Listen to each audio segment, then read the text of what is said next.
प्यारे बच्चों, कैसे हो आप? आशा करते हैं आप सब बहुत अच्छे होंगे। आपकी पढ़ाई बहुत अच्छी चल रही होगी। प्यारे बच्चों, इस वीडियो में हम मानसिक योग्यता का जो हमारा पहला पार्ट है, असंगत को अलग छांटना, वो जो प्रश्न होते हैं इस पार्ट में, इसमें 4 आकृतियाँ दी रहती हैं।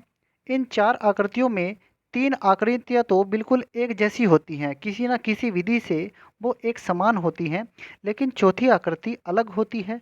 उस अलग आकृति को ही आपको छाँटना होता है। प्यारे बच्चों, मानसिक योग्यता से संबंधित 40 प्रश्न नवोदय विद्यालय प्रवेश परीक्षा में आते हैं और आपको ये प्रश्न कैसे करने होते हैं, इसके लिए सबसे पहले आपको निर्देश दिया रहता है। निर्देश आपको पढ़ना है और फिर आपको प्रश्न करने होते हैं। जैसे यहाँ पर निर्देश में क्या लिखा गया है, नीचे दिए गए प्रत्येक प्रश्न में 4 चित्र हैं, 1 2 3 4। इन 4 चित्रों में से 3 चित्र किसी ना किसी विधि से एक समान है, जबकि एक चित्र अन्य से भिन्न है, मतलब कि वो इन तीनों से अलग रहेगा। अन्य से भिन्न चित्र का चयन आपको करना है। अपने उत्तर को दर्शाने के लिए ओएमआर शीट जो आपकी होती है, उसमें प्रश्न की संगत संज्ञा वाले व्रत को काला करना होता है। तो इसमें शुरू करते हैं हमारा पहला पार्ट। अब पहला पार्ट में आपको क्या करना है, इस तरह से प्रश्न रहेंगे। इनमें 4 चित्र दिए रहेंगे। 4 चित्रों में से एक चित्र बिल्कुल अलग रहेगा और 3 चित्र किसी न किसी तरीके से एक जैसे होंगे। तो चलिए प्यारे बच्चों, देखते हैं अपने पहले प्रश्न को कैसे आपको करने होते हैं। ध्यान से देखिए, इस पहले प्रश्न में क्या दिखा है, क्या दिया गया है यहाँ पर। आप इस चित्र को देखिए। ये वाला चित्र जो है, इसमें एक आयत दिया गया है और आयत के अंदर भी एक आयत ही है। दूसरे चित्र को देखिए, ये वाले को, इसमें एक वृत्त है और वृत्त के अंदर भी एक वृत्त ही दिया गया है। तीसरे चित्र को देखिए, इसमें क्या है, एक त्रिभुज है और त्रिभुज के अंदर भी एक त्रिभुज ही दिया गया है। लेकिन इसमें जो एक चित्र ये वाला है, पहला जो चित्र है ये वाला, इसमें एक आयत के अंदर पहले तो एक आयत दिया गया है, लेकिन इसके अंदर एक वर्ग दे रखा है, आयत नहीं है।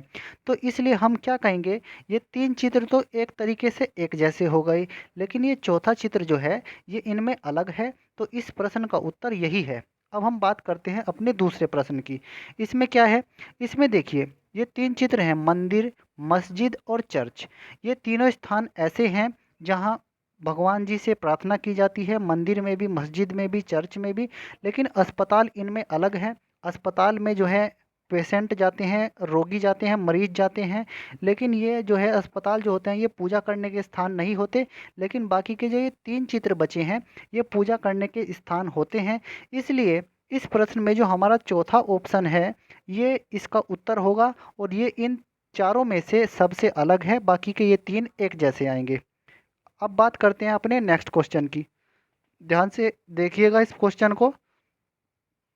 इसमें क्या है, पहले चित्र को देखिए आप। पहला वाला जो चित्र है, इसमें ये जो आकृति दी गई है, एक का मुंह तो इस तरफ को है और एक का जो मुंह हो रहा है वो ऊपर की तरफ को हो रहा है। दूसरे चित्र को देखिए, इसमें जो मुंह है ये भी इस तरफ को ही है और दूसरे का, इसका भी मुंह इसी तरफ को है। इससे आगे वाला ये तीसरा चित्र है, इसमें भी एक ही तरफ को मुंह हो रहे हैं। इससे आगे वाले चित्र में भी इनके मुंह जो हैं वो ऊपर की तरफ को ही हो रहे हैं।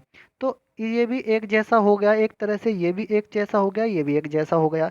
लेकिन इसमें क्या है, एक का मुंह नीचे की तरफ को है, एक का मुंह नीचे को हो रहा है और एक का मुंह ऊपर को हो रहा है। तो इस चित्र में ये अलग है, इसलिए यही इसका उत्तर होगा। नेक्स्ट अपना देखिए, क्वेश्चन नंबर 4 है। इसमें क्या है, इसमें दिया गया है, ये जो आकृतियां हैं इनके मुंह जो हैं सबके अंदर की तरफ को हैं। इनके जो मुख हैं वो अंदर की तरफ को हैं। इसमें देखिए, इसमें 2 आकृतियों के मुंह तो ऐसे बाहर की तरफ को हैं और 2 के जो मुंह हैं वो इस तरह से अंदर की तरफ को हैं। नेक्स्ट हम इस आकृति को देखिए। इसमें क्या है, इसमें सबके मुंह बाहर की तरफ को हैं, सबके जो मुख हो रहे हैं वो बाहर की तरफ को हो रहे हैं। इससे आगे वाली में देखिए, इसमें भी सबके जो मुख हैं वो अंदर की तरफ को ही हैं। तो एक तरह से आपको क्या दिख रहा है, जो 3 चित्र हैं हमारे, इसमें भी मुख एक दिशा में ही है, इसमें भी सबके मुंह एक ही दिशा में है, इसमें भी एक ही दिशा में है। लेकिन जो दूसरा चित्र है, इसमें 2 आकृतियों के मुंह तो अंदर की तरफ को हैं, अंदर की तरफ को हैं, लेकिन 2 के जो मुख हैं वो बाहर की तरफ को हैं। तो इन तीनों में तो एक तरह से समानता है पहले में, तीसरे में और चौथे में। लेकिन इनमें जो अलग है वो दूसरा नंबर का जो हमारी आकृति है ये अलग है, तो इसका यही उत्तर होगा। अब बात करते हैं अपने पाँचवें प्रश्न की। पाँचवें प्रश्न में ध्यान से देखिएगा क्या अलग है। देखिए इसमें पहली आकृति में देखिए, इसमें एक वर्ग के अंदर एक वर्ग दिया है, वर्ग के अंदर दो लाइनें हैं और एक बाहर है। इसमें देखिए दूसरे वाले चित्र में एक वर्ग के अंदर तीन लाइनें हैं, बाहर कोई नहीं है। इसमें क्या है, एक वर्ग के अंदर दो लाइनें हैं, एक बाहर है। इसमें क्या है, एक वर्ग के अंदर दो लाइनें हैं और एक बाहर दी गई है। लेकिन जो हमारा इसमें कौन सा चित्र, दूसरा वाला, इसमें तीनों की तीनों जो लाइनें हैं वो अंदर की तरफ दे दी गई हैं, इसलिए यही इसका उत्तर है। पहला, तीसरा और चौथा ये तो एक तरह से एक जैसे हुए, मतलब कि इनमें कोई ना कोई समानता जरूर है। लेकिन जो दूसरा नंबर का हमारी आकृति है इसमें समानता नहीं है, ये इन चारों में सबसे अलग है, तो यही इसका उत्तर होगा। नेक्स्ट हमारा क्वेश्चन देखते हैं, क्वेश्चन नंबर 6। इसमें ध्यान से देखिएगा आप, जो इसमें ऊपर की तरफ ये इस तरह से करके तीन जो हैं लाइनें जैसी निकल रही हैं और नीचे जो है आकृति बंद है। इसी तरह से दूसरे चित्र में भी देखिए तीन ही लाइनें ऊपर की तरफ को ये निकल रही हैं इस तरह से करके और नीचे की आकृति बंद है। लेकिन जो हमारा तीसरा है, तीसरी आकृति है, इसमें नीचे की आकृति बंद नहीं की गई है, ये खुली है। ये बंद होती तो भी इनमें समानता आ जाती, लेकिन क्या है तीसरे वाले में, ये इसमें खुली है नीचे से, जबकि ये वाली भी क्या है, बंद है नीचे से। तो इस छठे प्रश्न में कौन, इनमें तीनों में तो एक समानता है, पहले में, दूसरे में और चौथे में, लेकिन जो तीसरी आकृति है ये इन चारों में अलग है। ठीक है, तो इसका उत्तर क्या होगा, यही इसका उत्तर होगा। नेक्स्ट हम क्वेश्चन देखते हैं, क्वेश्चन नंबर 7। इसमें क्या है, ध्यान से देखिएगा। इस सातवें प्रश्न में आपको क्या दिखाई दे रहा है, इसमें यहाँ पर ये देखिए दो क्रॉस क्रॉस के निशान दिए गए हैं, दो इसमें ये दो क्रॉस के निशान हैं। एक इसमें जो ये सर्कल जैसा है, वृत्त जैसा है, ये काला किया हुआ है, ये खाली छूटा हुआ है। इसके बाद इसमें भी दो क्रॉस के निशान हैं, एक गोले को काला किया हुआ है और एक खाली छूटा हुआ है। तीसरे वाले चित्र में क्या दिख रहा है, दो क्रॉस के निशान तो हैं लेकिन दोनों गोले इसमें जो है काले कर दिए गए हैं। चौथे चित्र में दो क्रॉस के निशान हैं, एक काला गोला कर दिया है, एक खाली रखा गया है। तो आपको पता लग गया होगा ये वाला, ये और ये तीनों तो एक जैसे हैं, लेकिन ये जो तीसरे नंबर का चित्र है ये इनमें अलग है, तो इसका उत्तर यही होगा। अब हम बात करते हैं क्वेश्चन नंबर 8 की। 8वें क्वेश्चन को देखिए, इसमें क्या है, यहाँ पर तीन पत्तियाँ जैसी दिखाई गई हैं, तीनों में कोई रंग नहीं भरा है, इसमें भी कोई रंग नहीं भरा है। लेकिन इसमें क्या है, इसमें एक पत्ती में रंग भर दिया गया है और इस वाले में कोई रंग नहीं भरा है। तो आपको ये तो आसानी से ही दिखाई पड़ गया होगा कि इसमें जो सबसे अलग है वो ये तीसरे नंबर की आकृति है, जो सबसे अलग है, यही हमारा उत्तर है। अब और कुछ क्वेश्चन देखते हैं, क्वेश्चन नंबर 9 को देखिए आप। 9वें प्रश्न में आपको क्या दिखाई पड़ रहा है, जो हमारा 9वां प्रश्न है इसमें एक त्रिभुज के अंदर एक वृत्त दिखाई गया है। इसके बाद जो ये एक वर्ग है, वर्ग के अंदर एक त्रिभुज बन रहा है। और क्या देखिए, जो ये एक त्रिभुज है, त्रिभुज में क्या बना हुआ है, एक पंचभुज बना हुआ है, पांच भुजाओं वाला बना हुआ है।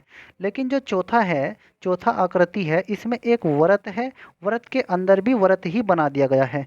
देखिए आप दोबारा से देखिए, यहाँ त्रिभुज है लेकिन इसके अंदर आकृति अलग है। इसके अंदर भी दो आकृतियाँ समझिए, एक बाहर की आकृति अलग है और अंदर की आकृति अलग है। इसमें भी बाहर की आकृति अलग है, अंदर की आकृति अलग है, लेकिन इसमें दोनों आकृतियाँ एक जैसी हैं। इसलिए यहाँ पर क्या हो रहा है, ये तीनों तो जो है किसी न किसी तरीके से एक समान है, जबकि ये इनमें अलग है, इसलिए यही इसका सही उत्तर होगा, ऑप्शन नंबर 4। अब हम बात करते हैं क्वेश्चन नंबर 10 की। इसमें यहाँ पर देखिए पहले चित्र में तितली है, दूसरे में चींटी है, फिर आगे तीसरे में दीमक है और फिर एक दी गई है छिपकली। तो अब इसमें आपको क्या दिखाई दे रहा है, क्या इनमें समानता है, देखिए ध्यान से। छिपकली है, दीमक है और या फिर चींटी है। ये छिपकली भी कीड़े मकोड़े खा लेती है, दीमक भी एक तरह से जो है लकड़ी को खा लेती है, और चींटी भी जो है ये भी मरे हुए जानवरों को भी, ये छोटे छोटे कीट पतंगों को, मरे हुए को, उनको खा लेती है। या फिर आप एक तरह से ये समझिए तितली जो है वो उड़ सकती है, तितली फूलों पर बैठती है, इसके पंख होते हैं, तितली के पंख होते हैं। लेकिन चींटी के, दीमक के और छिपकली के जो हैं, ये एक तरह से कीट पतंगों को खाने वालों में आती हैं, तीनों की तीनों।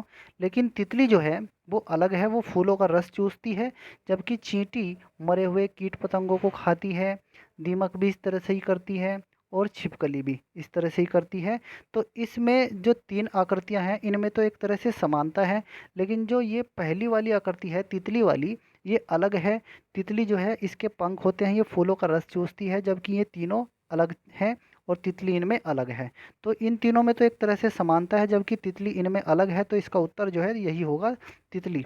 अब हम बात करते हैं क्वेश्चन नंबर 11 की। इसमें क्या है, क्वेश्चन नंबर 11 में ध्यान से देखिएगा आप।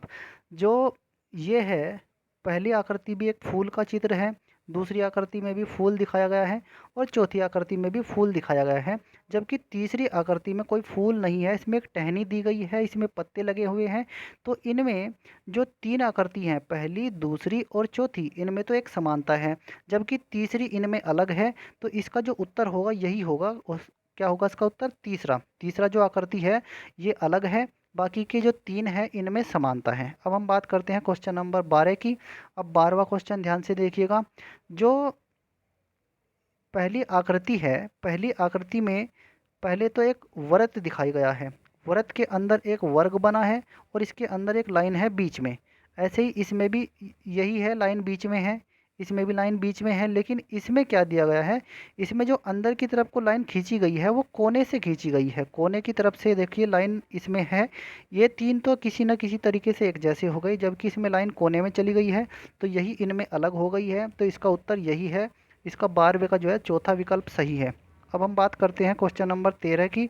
दो तीन प्रश्न और रह गए हैं इसमें। क्वेश्चन नंबर 13 को ध्यान से देखिएगा।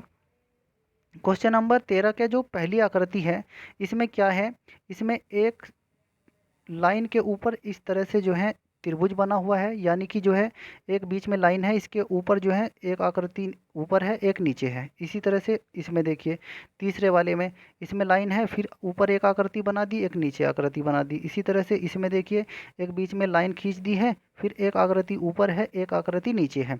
इन तीनों में तो किसी न किसी तरह से एक तरह से समानता आ गई है। जबकि दूसरी आकृति को देखिए, इसमें एक लाइन है, इसके ऊपर भी एक आकृति बनाई है, इसके ऊपर भी एक आकृति बनाई है, लेकिन इसमें अलग क्या कर दिया है, इसमें बीच में एक लाइन ऐसे खींच दी गई है, तो यही इसको अलग कर देता है। इसलिए हम कहेंगे कि पहला, तीसरा और चौथा विकल्प तो किसी न किसी तरह से एक जैसे ही समझिए, लेकिन जो विकल्प दूसरा है, इसमें दूसरा वाला विकल्प है, ये इनमें अलग हो जाता है, इसलिए 13वें प्रश्न का यही उत्तर हो जाएगा। अब हम बात करते हैं क्वेश्चन नंबर 14 की। 14वें प्रश्न को देखिए। अब 14वें प्रश्न में क्या है, ध्यान से देखिएगा आप। इसमें 14वें प्रश्न में इनके पैर देखिए आप ध्यान से। इनके जो पैर हैं, इनके पैर भी एक, दोनों के एक इस तरफ है और एक इस तरफ है, पहले वाली आकृति में। दूसरी वाली आकृति में भी पैरों की दिशा अलग अलग है। तीसरी वाली आकृति में भी पैरों की दिशा अलग अलग है, जबकि चौथी आकृति में पैरों की दिशा एक तरफ कर दी गई है, बाकी सब एक जैसे हैं, लेकिन पैरों की दिशा इसमें अलग कर दी गई है, इसलिए ये आकृति अलग हो जाती है और बाकी की ये तीन आकृतियाँ एक जैसी रहती हैं। तो इसका जो उत्तर है ये 4, विकल्प नंबर 4 इसका उत्तर हो जाएगा। अब हम बात करते हैं क्वेश्चन नंबर 15 की। 15वें क्वेश्चन में क्या है, 15वें क्वेश्चन को ध्यान से देखिएगा आप। 15वें क्वेश्चन में एक तरह से समानता है, इस तरह से करके इसको बनाया गया है। ये तो पहली आकृति हो गई। फिर दूसरी आकृति में क्या किया गया है, ऐसे करके इस तरह से एक निर्माण इसका कर दिया गया है, ठीक है। यानी कि इस तरह से जो है एक इसमें रोटेशन किया गया है, घुमाव किया गया है, इसको घुमाया गया है आकृति को। एक ऐसे इस तरह से भी घुमाया जा सकता है, या फिर ऐसे घड़ी की दिशा में, विपरीत दिशा में, या फिर घड़ी की दिशा में घुमाया जा सकता है, ठीक है। इसमें भी इसी तरह का घुमाव है, इसमें भी इसी तरह का घुमाव है। जो हमारी आकृति तीसरी है, तीसरी आकृति में क्या दिया गया है, इसमें जो घुमाव किया गया है, मतलब कि जो तीर का जो निशान है, तीर का जो निशान है वो बाहर की तरफ कर दिया गया है। पहली आकृति में तीर का निशान अंदर की तरफ ही है, दूसरी आकृति में भी तीर का निशान अंदर की तरफ है, और जो हमारी तीसरी आकृति है इसमें जो तीर का निशान चला गया है वो बाहर की तरफ चला गया है। चौथी आकृति में भी तीर का निशान अंदर की तरफ कोई हो रहा है। तो आपको इसमें क्या दिखाई पड़ रहा है, जो तीसरी आकृति है इसमें तीर का निशान बाहर की तरफ है। बाकी की जो तीन आकृतियां हैं इसमें तीर का निशान अंदर है, इसमें भी अंदर की तरफ है, इसमें भी अंदर की तरफ ही हो रहा है। तो इसमें तीसरी आकृति है जो वो अलग हो गई है, इसलिए 15वें क्वेश्चन का यही आंसर सही है। लास्ट क्वेश्चन देखते हैं इस वीडियो का, 16वां क्वेश्चन। इसमें आपको क्या दिखाई पड़ रहा है 16वें क्वेश्चन में? देखिए यहाँ पर ये जो है पहला, तीसरा और चौथा, ये आकृतियाँ आपको देखने में बिल्कुल एक जैसी अपने आप ही लग रही हैं, ठीक है। लेकिन जो दूसरे नंबर की आकृति है वो वास्तव में देखने पर ही पता लग रहा है कि ये इनमें अलग हो गई है। क्योंकि जो ये दूसरे नंबर की आकृति है और जो पहली, तीसरी और चौथी है, इनका आप देखिए बनावट किस तरह से रखी गई है। और जो दूसरे नंबर की आकृति है इसको जो है घुमा करके दूसरी तरफ से रख दिया गया है। इसलिए आपको ये तो देखने से ही पता लग गया है कि पहली, तीसरी और चौथी आकृतियाँ तो एक जैसी हो गई हैं, लेकिन जो दूसरे नंबर की आकृति है ये देखने पर ही पता लग रहा है कि ये इनमें अलग है। इसलिए इसका 16वें प्रश्न का उत्तर यही होगा। तो प्यारे बच्चों, इस वीडियो में हमने इन प्रश्नों को कवर किया है, ये आपको समझाने के लिए है। आप इसी तरह से इस वीडियो को 2-3 बार जब आप देख लेंगे तो आप दूसरे प्रश्नों को आसानी से सोल्व कर लेंगे। इस पार्ट में हमें करना क्या होता है, 4 आकृतियाँ दी रहती हैं, 4 आकृतियों में से 3 आकृतियाँ तो एक जैसी होती हैं, लेकिन चौथी आकृति अलग होती है। वो चौथी आकृति को ही आपको पहचानना होता है और वही आपका उत्तर होता है। और फिर OMR शीट में आपको उस प्रश्न का जो भी विकल्प सही है उसको काला कर देना होता है। तो प्यारे बच्चों, अगर आपको ये वीडियो अच्छा लगा है इसको शेयर कीजिए, लाइक कीजिए और हमारे चैनल को सब्सक्राइब कीजिए। धन्यवाद प्यारे बच्चों।